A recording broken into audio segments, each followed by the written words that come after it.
Good afternoon, everyone. It's wonderful to have this opportunity to welcome all of you to this special conversation with Professor Jeffrey Sachs, one of our world's leading economists focused on sustainable development challenges.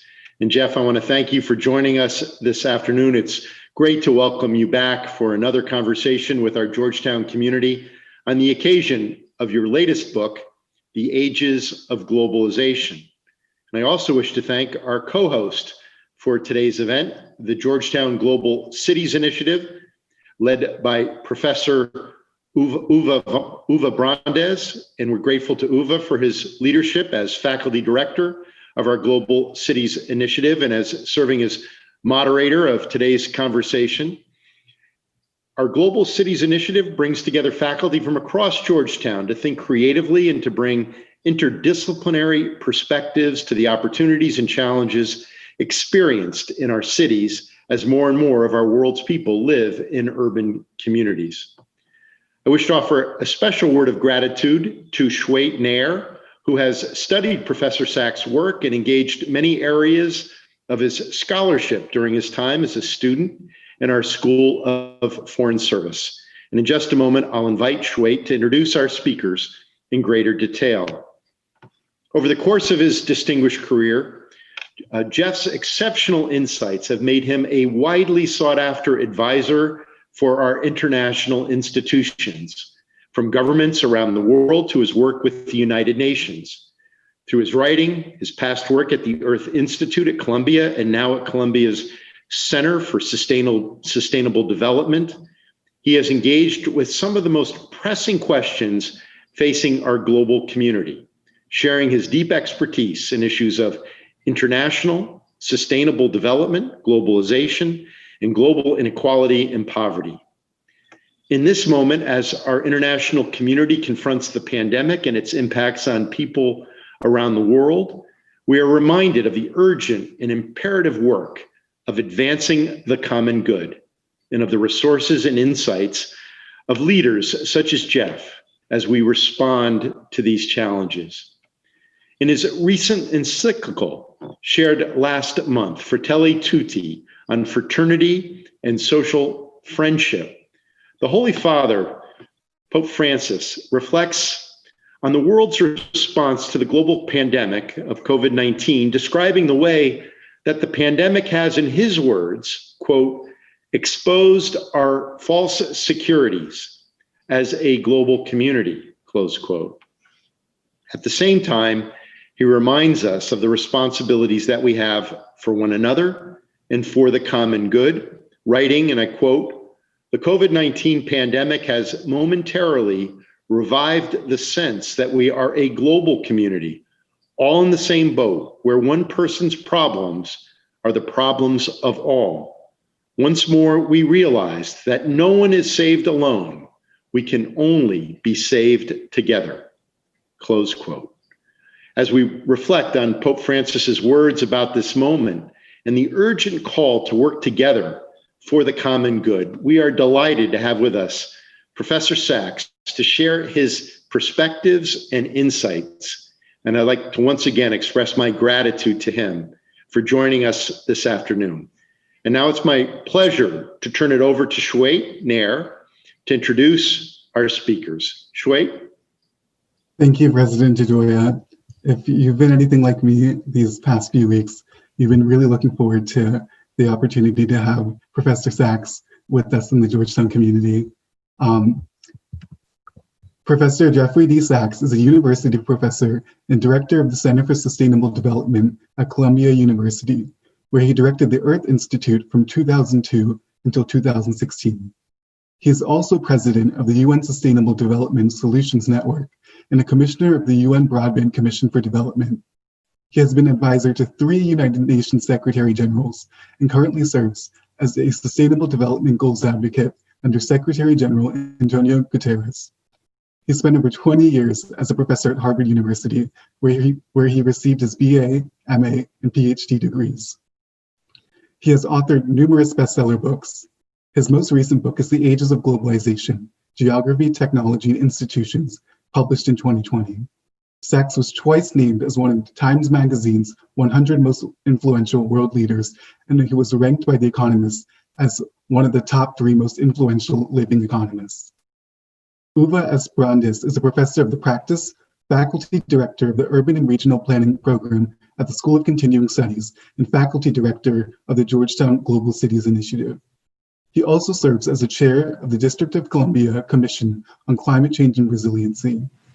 Brandes is a scholar practitioner in the field of sustainable urban development, with 25 years of experience in the planning, design, and development of urban infrastructure, neighborhoods, and community partnerships.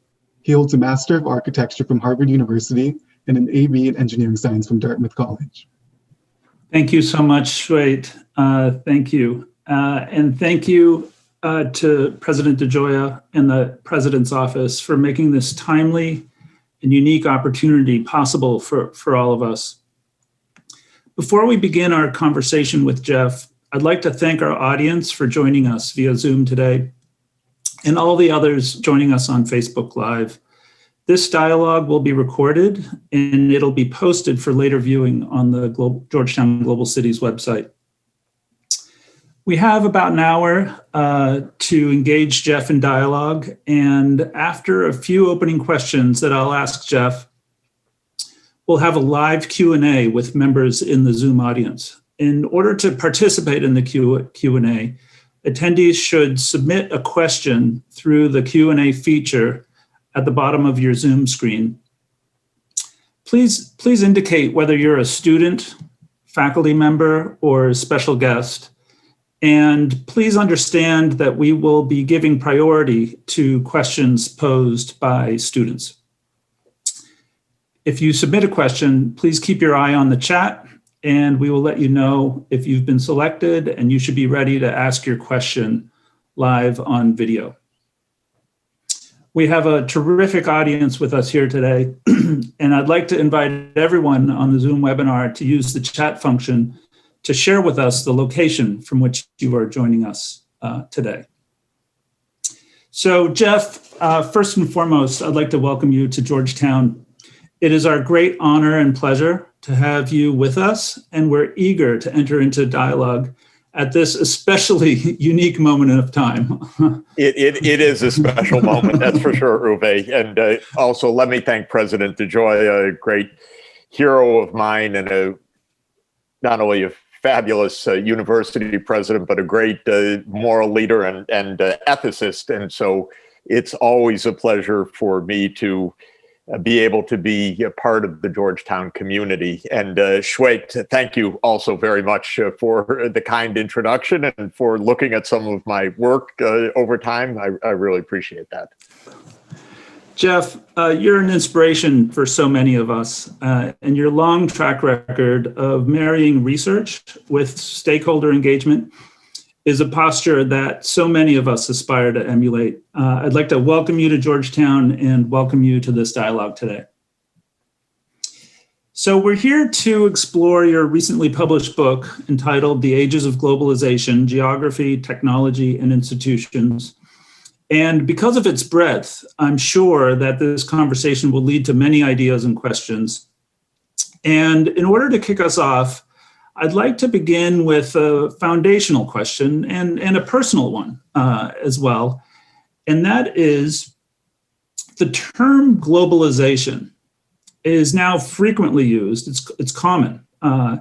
And it's used in many different ways and in different contexts.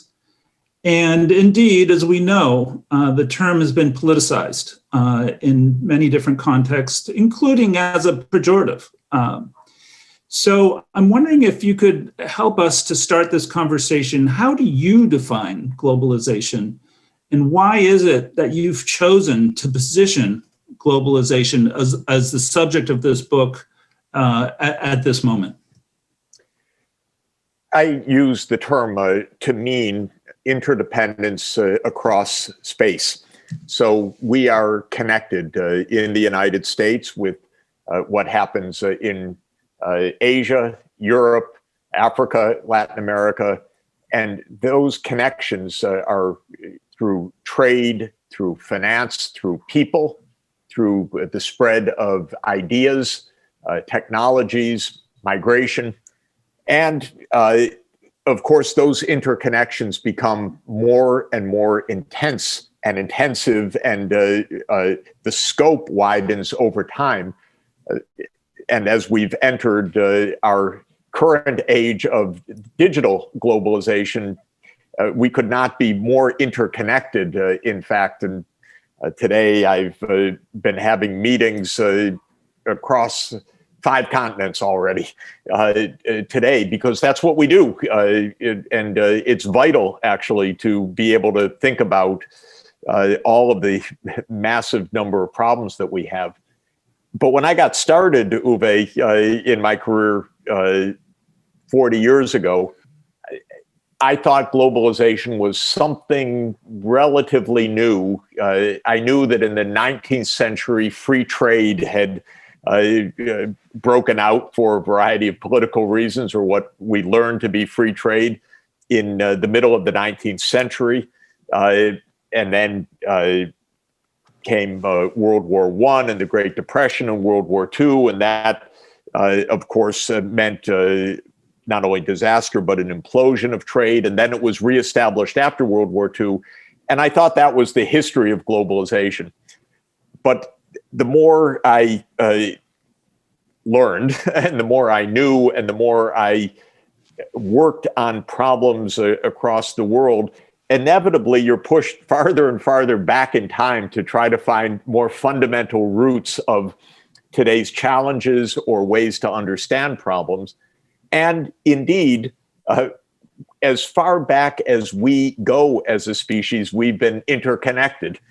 We have been actually engaged in long-distance migration from the start of anatomically modern humans. That's how we populated the planet already 70,000 years ago.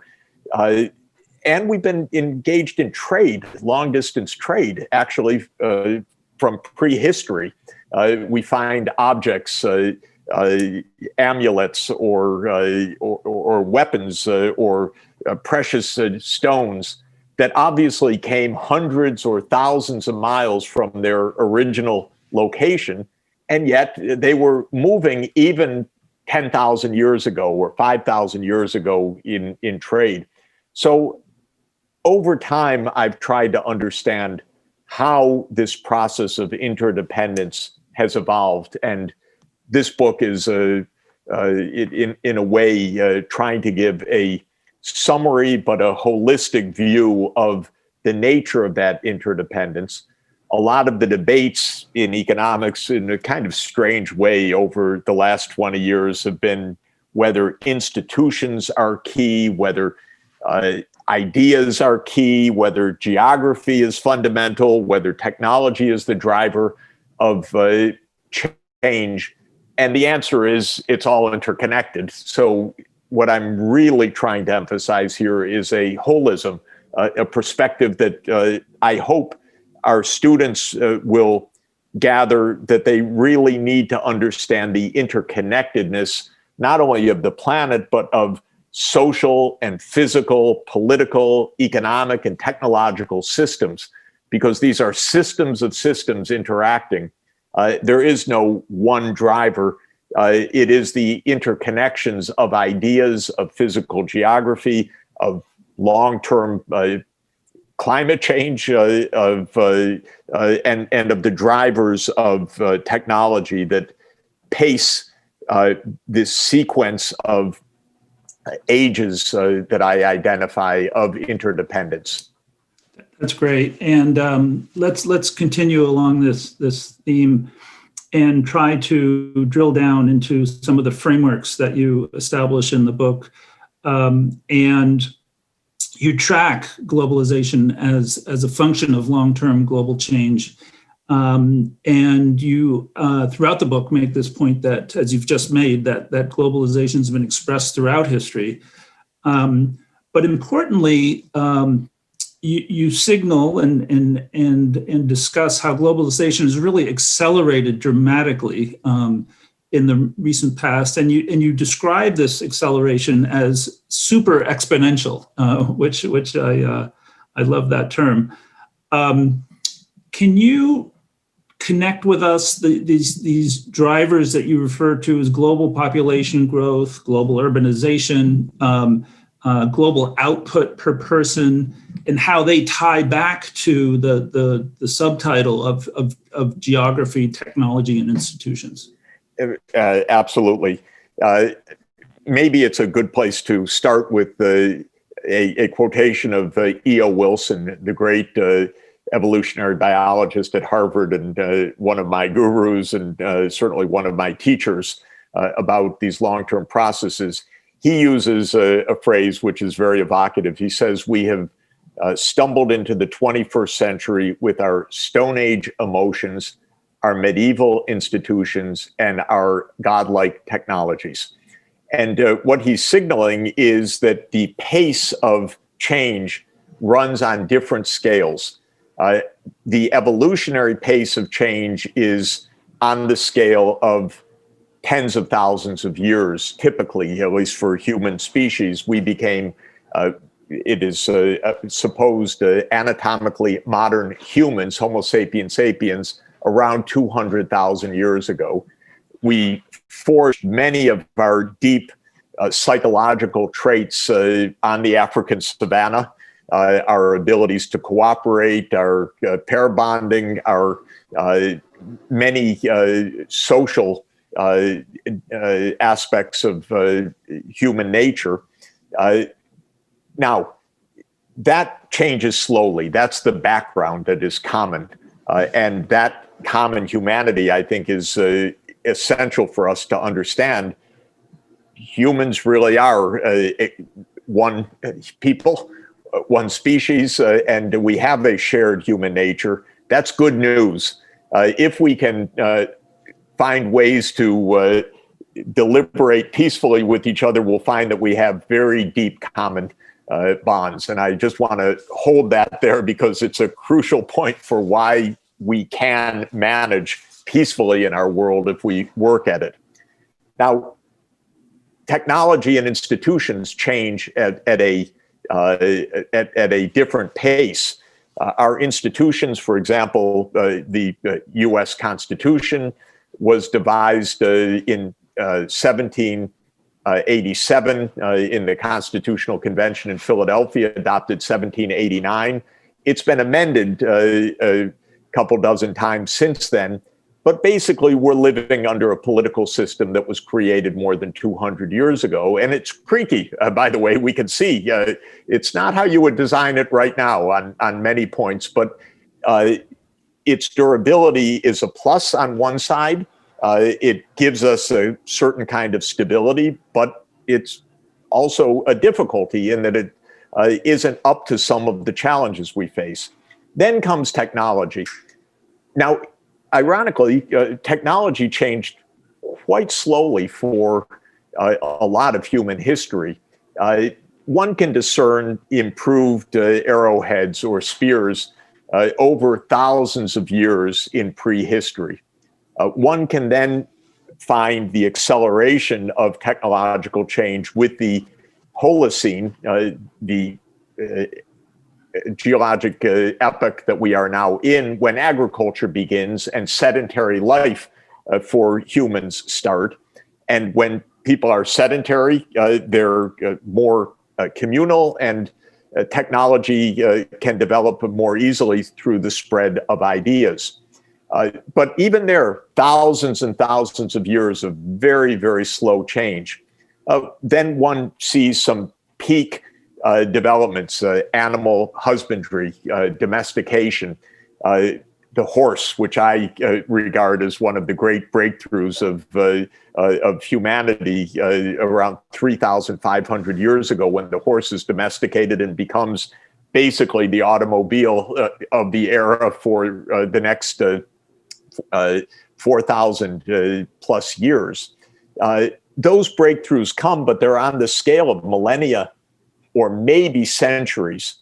But starting around 1500, for a variety of reasons, including the scientific revolution, the discovery of the Americas, the first phase of ocean scale globalization, the printing press, and much more, the pace of knowledge and technological change, experimentation, all dramatically accelerates.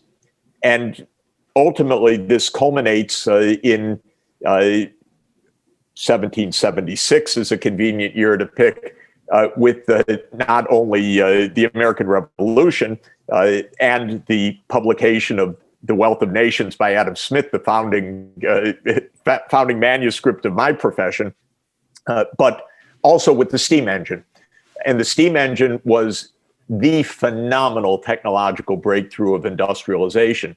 That leads to economic growth on a rapid and sustained base for the first time in human history, because fundamentally, up until the steam engine, our energy could only be met by human muscle power, animal muscle power, wind and sails, and some water wheels and some windmills. And that was it.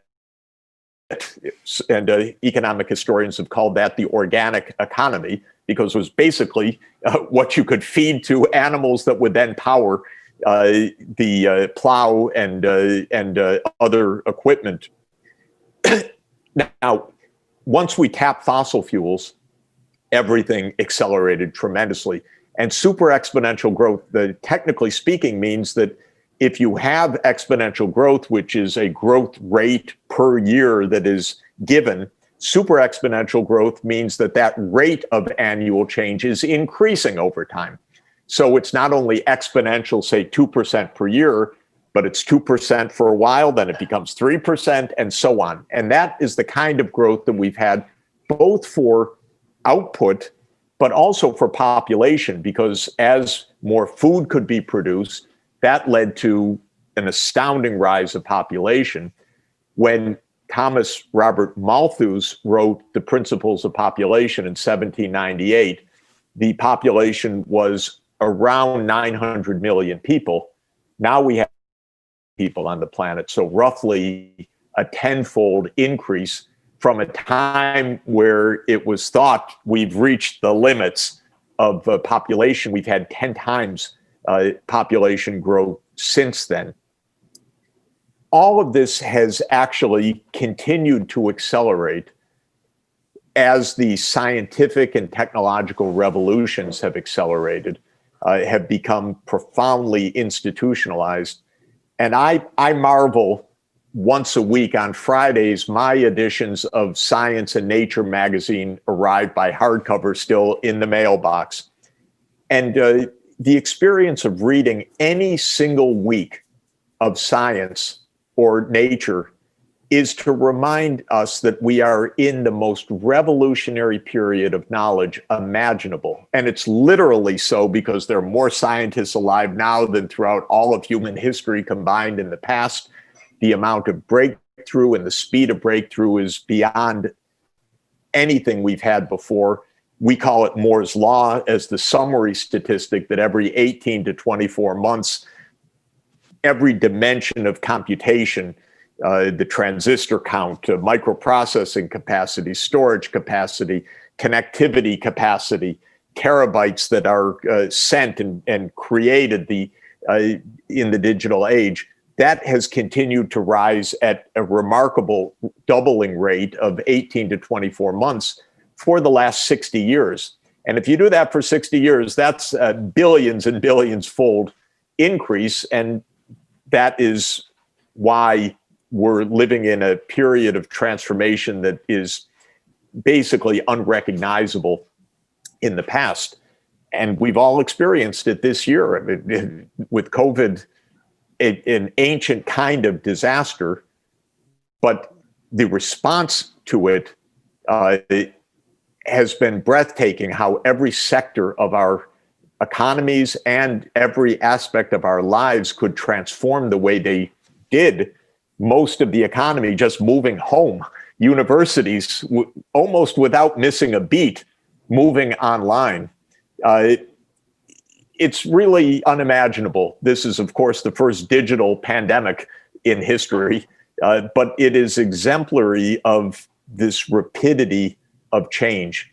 And how we handle that with our Stone Age emotions and our medieval institutions is a big part of the puzzle. So Jeff, this next question is probably the most predictable one you're going to get from me, and that is the question related to urbanization and cities. Great.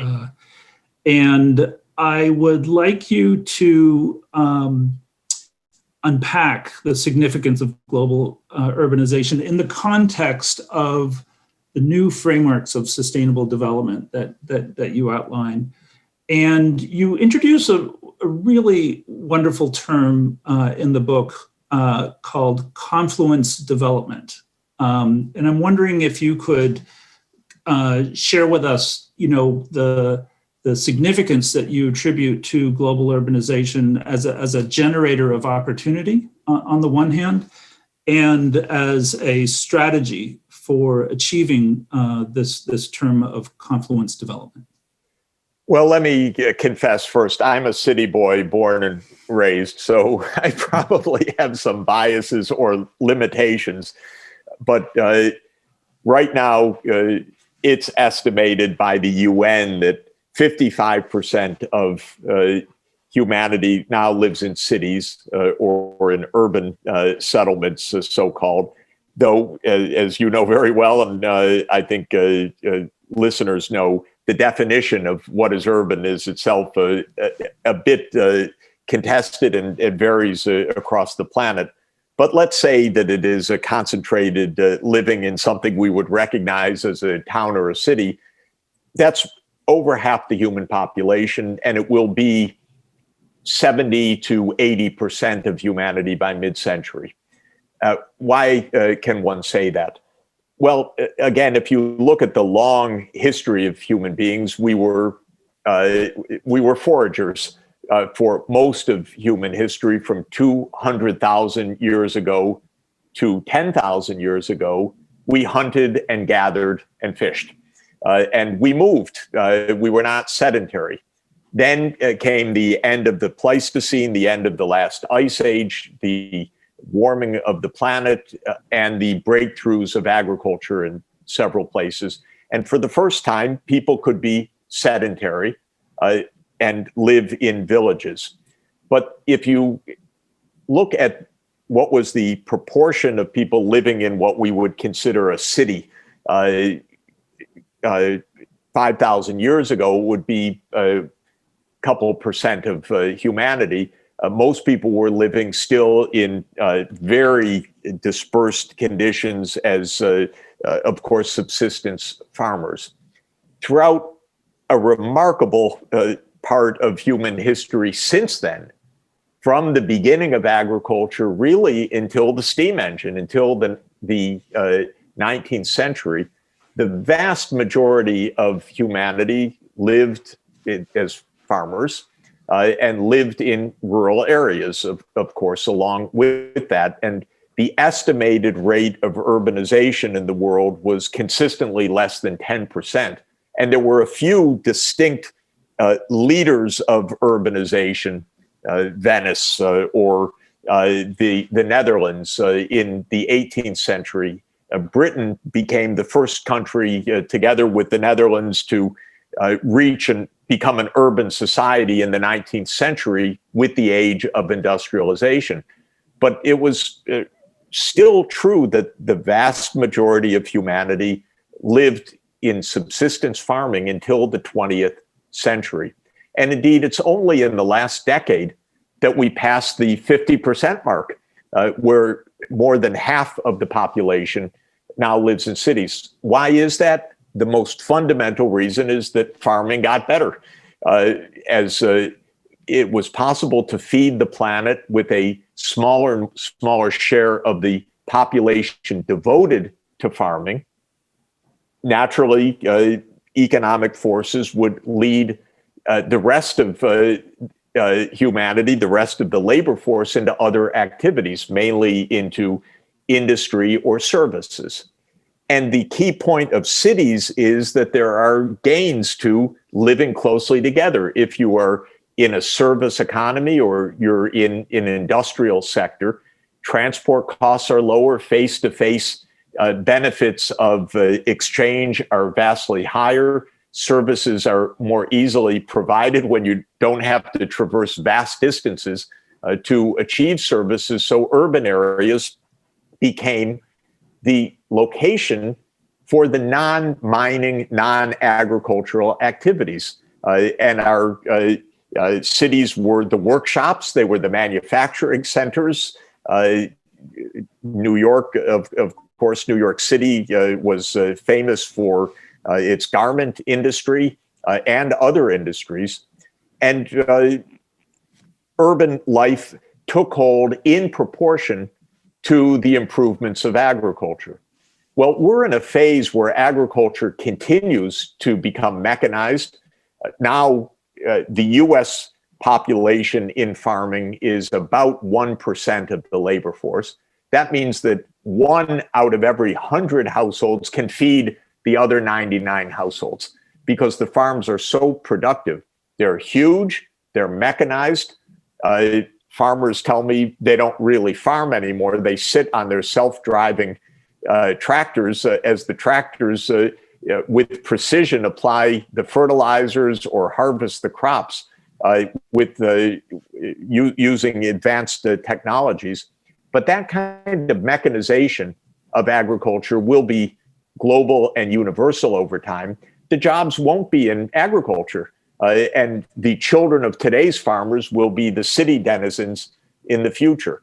So currently we are at around 4 billion people living in cities, and we're going to add another 2 to 3 billion people to cities in the next 30 or so years. So we need you, Uwe, to help these cities be designed in ways that are livable, pleasant, where people can be productive, also where they can be safe, physically safe in terms of security, but also safe in terms of epidemic disease, in terms of clean water, sewerage, breathable air, transport that isn't clogged to the point of disaster, and so on. So this question of the design of a world of cities is absolutely a cutting edge question for us today. And there are many constraints that we need to respect in thinking about that design, one of which is the cities cannot be polluting. They have to be in harmony with our need to decarbonize the energy system. They can't be so overcrowded that they collapse under their own weight. The wastes can't be so out of control as they are that we drown in pollution. And so we need to make our cities sustainable as well as healthful places to live.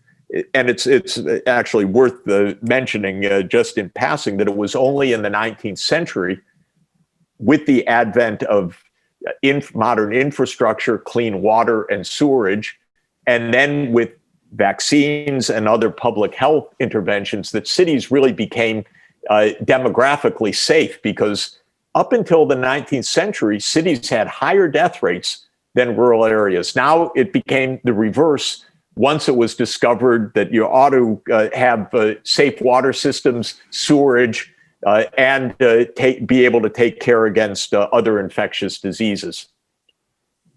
That's great. Thank you so much for that. I think we're going to turn now to some of the student questions. We've got a number of great students lined up. Shweta, we're going to start with you. And for all of our students that ask a question, please share with us where you're located and what school and what year you're in. All right, yeah, I'll try to make my question quick so that other people can ask theirs. But yeah, I'm Shweta. I'm a junior in the School of Foreign Service, and I'm currently based in King of Prussia, Pennsylvania. So in the preface of the Ages of Globalization, you talk about how the globalizing of scientific knowledge regarding HIV/AIDS, how that played a pivotal role in the breakthrough of antiretroviral medications. And I think, that makes sense. It was, I think, a point well taken. What I was kind of what I was kind of realizing as I was reading your book is that there seems to be a difference between globalizing knowledge and globalizing technologies. And for example, something that I kind of learned in one of my global health classes at Georgetown is that even though the spread, the dissemination of knowledge regarding antiretrovirals was fast, the actual process of distributing antiretrovirals to the global south, especially African countries, was a really slow and painstaking process, partly because American policymakers didn't think that African locals could take the medications reliably, but also because there was no real way to supply antiretrovirals and medications to remote villages because there were no roads, for example. So I guess my ultimate question is that I mean, as you know, the head of the Lancet COVID-19 Commission, I'm sure you're playing an important role in the dissemination of knowledge regarding the COVID-19 vaccine. But once that vaccine is produced, do you see any obstacles in distributing the vaccine itself to the global south or to African countries? And do you think it'll be hopefully not as slow, but do you think it'll be as slow as the distribution we kind of saw with antiretrovirals during the HIV/AIDS epidemic? Great, thanks, Shwait. The main thing that I would encourage all students is solve the problem that you identify. So don't view this as a kind of spectator issue. Wow, that's hard. But what can be done to actually solve the problem that you have rightly raised? And the AIDS issue is extremely pertinent. I'll take just a couple minutes. I know I should be short, but it's so interesting. The AIDS is also a zoonotic disease like COVID-19, meaning that it transferred from an animal reservoir, almost surely chimpanzee, what was called the SIV virus, simian immunodeficiency virus, to humans probably around 1920. The stunning thing is AIDS probably spread in the African population for 50 years without being picked up as a specific new disease. That by itself is a measure of we don't pay attention to what happens to poor people. Africans die, well, that's not news. And nobody picked it up. It was finally identified, as people know, in San Francisco. Not in Africa, where not only it had started, but where there was a fulminant pandemic underway by the time this virus was identified between 1981 and 1984. So that's the first point, that things can happen to poor people and rich people don't pay attention, and our surveillance systems don't watch, and we don't care unless we make it a point to care. Well, then starting in the 1980s, when there was so much death from AIDS, a number of companies went to work, especially in the US, to pioneer and explore antiretrovirals, antiretrovirus therapies. And by the mid-1990s, there were a number of antiretroviral medicines that, if taken in combination, could actually not cure AIDS, but make it survivable and bring people back to health. I actually came into this story around 1996 when I was working in Zambia, and the counterparts, before I arrived on a particular visit, we had lost several people in our Ministry of Finance project to AIDS without any medicines or doctors around. They just went back to the village to die of this disease. And I was horrified to find that out. And I learned, otherwise I would not have known it had I not been working on the ground in Africa, that Africans weren't getting the medicines that had started to be used in the United States and other high-income countries. So starting around 1999, I began to advocate for getting these antiretrovirals to Africans in need. It was a big lift for many bizarre and interesting reasons, one of which is that the cost of these medicines in the US market was $25,000 a year. So it was deemed to be completely out of the price range for Africa. But the fact is that the actual production cost of these medicines was a few $100s. All the rest was monopoly pricing protected by patents. That took some deciphering. But once I realized that and had that verified, then I started a campaign. You've got to give these medicines at cost. Well, there were no systems for delivery, Shweta, and there was no mechanism even to cover the costs of a few $100s per year, even though lives depended on it. And at that point, I proposed to Kofi Annan, whom I was advising, establishing a special fund. I called it a Global Fund for AIDS. It became the Global Fund for AIDS, TB, and Malaria, to raise the money to buy at cost the antiretrovirals from the companies, and then to work with the poor country governments, the governments of the poor countries, to deliver these medicines. Oh, there were so many obstacles, one of which was a claim, oh, Africans won't know how to take their medicines on time. Utterly stupid and racist, by the way, and so casual of other people's lives, it was shocking to me. So it took some years of advocacy, but finally the Global Fund was created, got to work, got funding. Bill Gates put in a lot of money early on. And by now it's estimated to have saved 20 million some lives or more by providing the medicines and other therapeutics for the 3 diseases.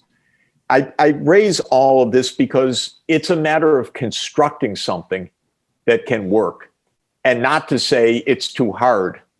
And the problems will not be, there will be problems of supply chain. The new Pfizer vaccine mentioned today in the press apparently needs a cold chain, which is very cold and will be difficult to manage. Some of the other vaccines that are in process right now don't need exactly the same kind of cold chain. But we need to get ready, organized for that. And that requires some funding and organization. With Trump, we were getting zero of that. With Biden, we'll be back inside the WHO, and I'm sure the US will be part of it. And then will come the question, how do we pay the $30 or $40 billion, for example, that might be needed for the low-income countries to be able to get what they need? And the answer is, we live in a rich world, unbelievably rich. I looked it up this morning. The richest 500 people in the world, I want you to keep this in mind, the richest 500 people in the world today have $7 trillion of wealth, 500 individuals. And they have increased their wealth by $1 trillion since January 1st. These are people like Jeffrey Bezos of Amazon, and Mark Zuckerberg and Bill Gates and Elon Musk and others. It's basically the tech rally. But if we have any problem, where are we going to find $30 billion? They've had a windfall of $1 trillion. So I'll make a few phone calls, and you should make some too, and we'll raise the $30 billion because a lot of lives are going to depend on it. And that's the kind of active problem solving that we're going to need to do. Not let the obstacles stand in the way, but say, that can be solved, that can be solved, that can be solved. And so think like an engineer, not a theorist. Think like an engineer. How do you make the contraption work? Even if it's not lovely, it's got to work. And that's what we need to do for these problems. That's great. Next question from Jack Hennessy. Yeah, first off, thank you so much for coming to speak with us. Fantastic so far. I've really enjoyed hearing you speak. My question kind of more relates to cities, kind of on a similar tangent to where Uwe was going. And I've noticed that these UN reports have predicted that much of the world's urban growth will occur in sub-Saharan Africa, specifically through the expansion of these smaller kind of second-tier cities, 500,000 to 1 million. However, these resource-strained municipal governments have proven incapable of really controlling this growth sustainably, resulting in unsustainable development and increased vulnerability to climate change and natural disaster. Where do you believe the largest challenges lie for these second-tier sub-Saharan African cities in developing sustainable, inclusive governance around climate risk? Yeah, this is a great question. Africa is our tropical continent in the world, and it is extremely vulnerable to the climate change that's underway. That's one point. It's our poorest part of the world, so it's highly vulnerable because it doesn't have any kind of financial or infrastructural buffer. And it's facing really incredible demographic pressures. There are today 1 billion people in sub-Saharan Africa, and the number will rise on the current trajectory, not fate, but the current trajectory, to about 4 billion by 2100. That's too much because it's basically an unmanageable increase of population. Why the population is so high? The main reason is the fertility rates remain extremely high, the highest in the world. And the main reason for that is that the kids aren't in school. The kids need to be in school. If every child, especially girls, are enabled to stay in school at least through upper secondary level, as Sustainable Development Goal number 4 calls for, then there will be a voluntary reduction of fertility rates that would lead to a population probably of something closer to 2.5 to 3 billion by 2100 rather than 4 billion or higher. That would make, first of all, a big difference. But the second point is we need to be really clever, and Africa needs to be very clever about how the cities will be designed and what is needed for the design. I'm a very big believer in the digital technologies as great enablers of efficiency and sustainability if we use them properly. For example, we do not need to own automobiles in the future, especially in an information-rich environment. We will share vehicles. They'll probably be self-driving and well used if the streets are properly designed for the safe use of self-driving vehicles. And you will use multimodal transport, including walking and including bicycling and including self-driving vehicles for rides rather than everybody aspiring to become an owner of an automobile. And this would change tremendously the material dynamics of city life. And there are many, many other aspects of city life that can be made far more efficient through smart technologies. So if we have really a smart grid, a 5G grid, if we deploy smart transport, smart infrastructure, and design cities thinking of sustainability and finding low resource cost solutions to urban life, including, by the way, more work from home, more work online, different kinds of employment patterns, telemedicine, and so forth. I think that this is, and e-commerce and so on, I think that the patterns of urbanization in general can be towards greener, more productive, less congested, and less resource-intensive cities. And for low-income countries, potentially a huge benefit because they don't have to even aspire to follow the Los Angeles model, get in your car and drive 20 miles, but can think about a very, very different kind of spatial organization that requires a lot less resources, but will actually lead to more pleasant life and greener cities. So that's what you and Uwe have to come up with.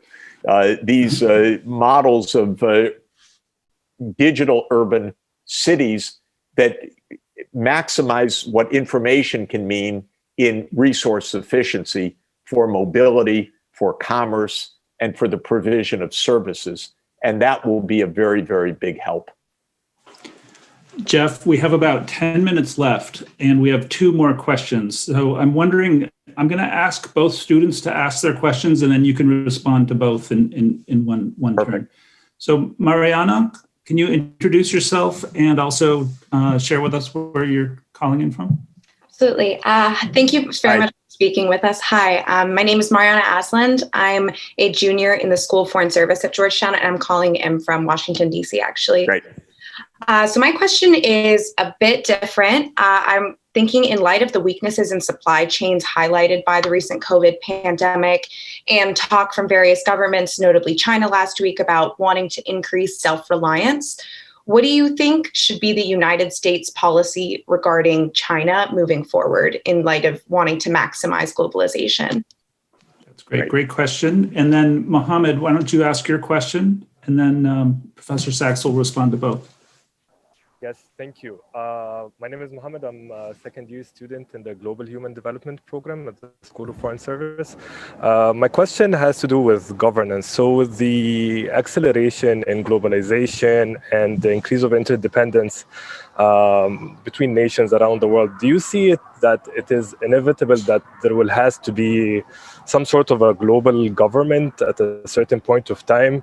And if yes, do you think that superpowers will accept that? Because we're already seeing a big pushback against the very limited authority of the UN.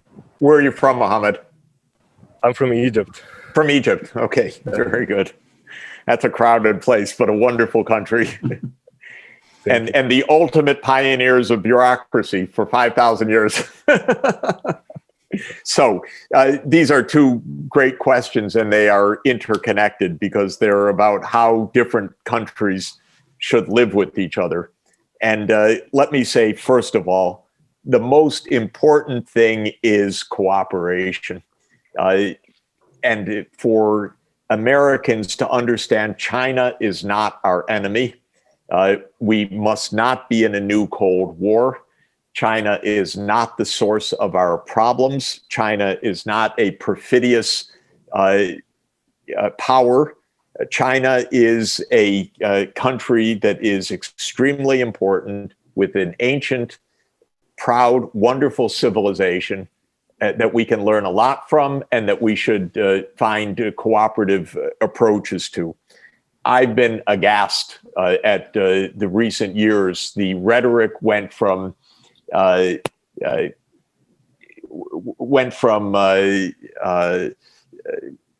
partner maybe too strong, but trading partner to competitor to enemy within a short period of time.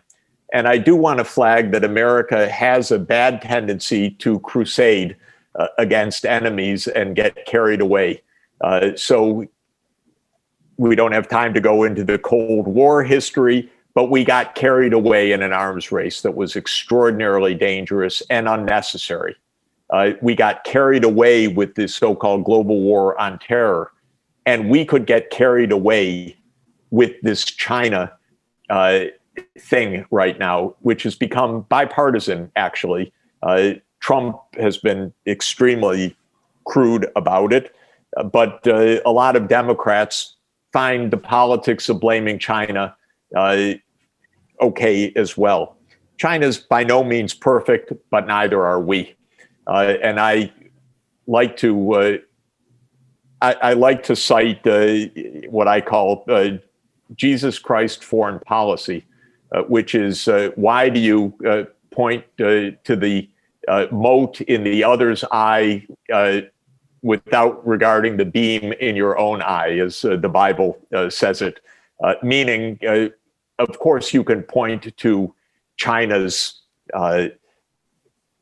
flaws or bad policies and so on, but we have plenty of our own, and we've started a lot more wars, and we should not aim at a foreign policy that starts by saying how terrible the other is. We should aim for a foreign policy that starts by saying, how do we cooperate together? And with China, which has not launched a war in the last 40 years, not a single one, and which has precisely I don't know if it's precisely, but one overseas military base compared to our 800. We should not regard China as an incorrigible, aggressive power. We should respect China as a great power and a great civilization, and then ask, how do we work together on stopping the pandemic, making the world economy work, of course, making rules of the road for trade and finance and so forth, working together on climate change, working together on the digital economy, and we would find an extraordinarily constructive counterpart. I believe it, I know it, because I go to China a few times each year and have done so for a quarter century at that rate, and have been going to China for the last 40 years. And so I just want to say, let's try to get cooperation right now before we start some completely self-fulfilling spiral of hate, which Trump unfortunately had got us started on.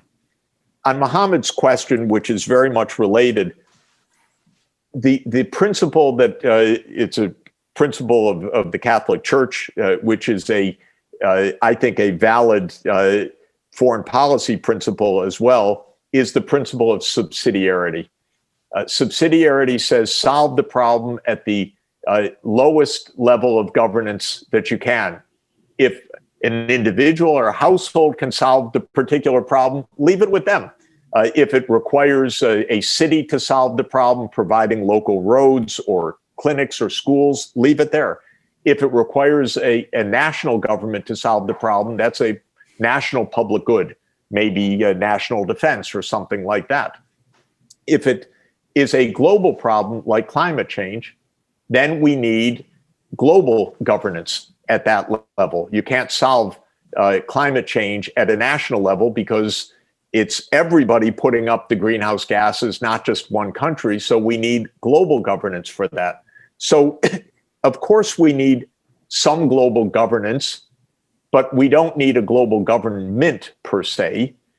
We need to make the multilateral system of international law work. And that is what was established 75 years ago with the UN Charter. We're in the 75th anniversary this year. And Mohammed, you and your generation need to make that last for another 75 years to provide the global public goods for the 21st century that are effective. And we need to help Americans understand that this ridiculous argument of Trump, that it's America first, therefore the globalists are somehow, not loyal. This is ridiculous. Globalization and respect for international law comes because it's for the mutual good of all countries. We don't want arms races or prisoners' dilemmas between countries where each one behaves badly because the other one behaves badly. We want the cooperative solutions to our international relations, and that requires a framework of law and ethics. The framework of law is the UN Charter. The framework of ethics is the Universal Declaration of Human Rights, which is the moral charter of the United Nations system. So we need to bolster that kind of multilateralism and then go back, and I'll close here, to the practical problem solving that is the only way forward in this very fast changing and very difficult age. How to make cities work better, how to get a vaccine delivered to everybody, how to ensure that every child has a place in school. Take that as your problem set, and it's due on Monday, and you need to come up with an answer. How can that work? And it can't be no way. It has to be, well, for this, I need a budget. So I'm going to call Mr. Bezos to get the budget, or I'm going to impose a wealth tax so that we get the extra income that we need, or whatever the answer is, aim for the practical engineered system that, based on the ethics and the international law, can help us get to where we want to go for decency of life on the planet. And the starting point is your destination. What do we want? We want sustainable development. We want every child to have a chance. We want to end pandemics, and then work backwards through the kinds of expertise that's needed, whether it's the epidemiology or the virology or the urban planning or the energy engineering, to see what the steps are needed. And then when it comes to where are we going to get the funds for that, that is how you mobilize resources for the public good. Sometimes it can be done by an entrepreneur, but sometimes it needs to be done by a philanthropist or by taxation. And so that's the last step of the solution. How are we going to pay for that? And that also depends on the specific problem that you're trying to solve. Jeff, thank you so much. I wanted to especially congratulate you on this incredible book. It's exceptionally well written, and it has incredible footnotes and access to resources. I highly recommend it to everyone. And before we break, Jeff, I also wanted to commend you on the recently released Zero Carbon Action Plan for the United States. It wasn't the subject of our conversation here today, but this is a monumental framework and document that's recently been released under your supervision. And I know our colleague, Professor Vicky Arroyo, participated in that process. And absolutely, we're especially excited about and I'm grateful for that. Jeff, if we were meeting in person, now is the moment where I would ask for a resounding round of applause. And I am certain that everyone in the audience would stand and cheer. Your engagement with us today is so deeply appreciated, and we have so much to think about. And we wish you all the best of luck as you advance your critically important work. And thank you so much. And let's plan to meet face-to-face on the Georgetown campus in 2021 in a safe environment, which I'm sure it will be. That's great. Uwe, thank you so much. And thanks, Jack and all the students. I'm really grateful. Thank you to President DeGioia and everyone in the President's office for assembling us here today. A very special thanks to all of you who've joined us. We will be circulating a video of this event to everyone who has participated. And I would like to thank our co-sponsors, the Office of the President and the Georgetown Global Cities Initiative. And with that, this event is now adjourned. Thanks so much, Jeff. Bye-bye.